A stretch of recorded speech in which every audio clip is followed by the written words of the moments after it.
සිරස් වගාවේදී කරන්නේ උඩින් උඩට වගා කිරීම. දැන් මේක තට්ටු 4ක් තියෙනවා. මේ තට්ටු 4 අපිට විවිධ භෝග වර්ග වවන්න පුළුවන්. නමුත් ඇත්තටම එච්චර උසට වැවෙන්නේ නැති පලා වර්ග හෝ සලාද වර්ග තමයි මේ විදියට වවන්න පුළුවන්. ඒ වගේම මේකට ගිහිල්ලා තියෙන භූමි ප්‍රමාණය ඇත්තටම වර්ගාඩි 4ක පමණ භූමි ප්‍රමාණයක්. ඒ කියන්නේ අඩි 2.5ත් 1.5ත් වගේ ප්‍රමාණයක්. දැන් මේකෙන් පලා වර්ග 4ක් වගේ සතියකට වරක් එක පලා වර්ගයක් බැගින් නෙලා ගන්න පුළුවන්. දැන් මේක පැත්තෙන් බලපුවම් පේනවා මේක පඩි පෙලක් වගේ තමයි මේ භාජන තියලා තියෙන්නේ.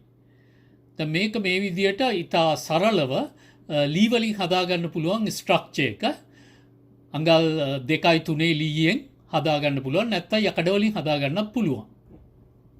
පලා අස්සන්න විදියට මේ විදියට Tamanට අවශ්‍ය ප්‍රමාණය වරින් වර නෙලා ගන්න පුළුවන්. මේකට පස් පුරවල තියෙන සාමාන්‍ය බඳුන් වලට භාවිතා කරන පස් මිශ්‍රණය පොහොර විදියට දියර පොහොර සති දෙකකට වරක් සුළු ප්‍රමාණයක් පාවිච්චි කරාම ප්‍රමාණවත්.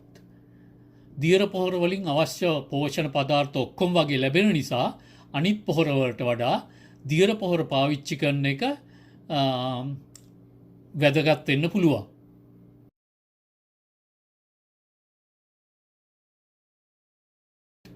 දැන් මෙතන යට පෝච්චි දෙක අස්වැන්න නෙලලාව සන් උඩ පෝච්චි දෙකෙන් අපිට ඊළඟට අස්වැන්න ලබා ගන්න පුළුවන්.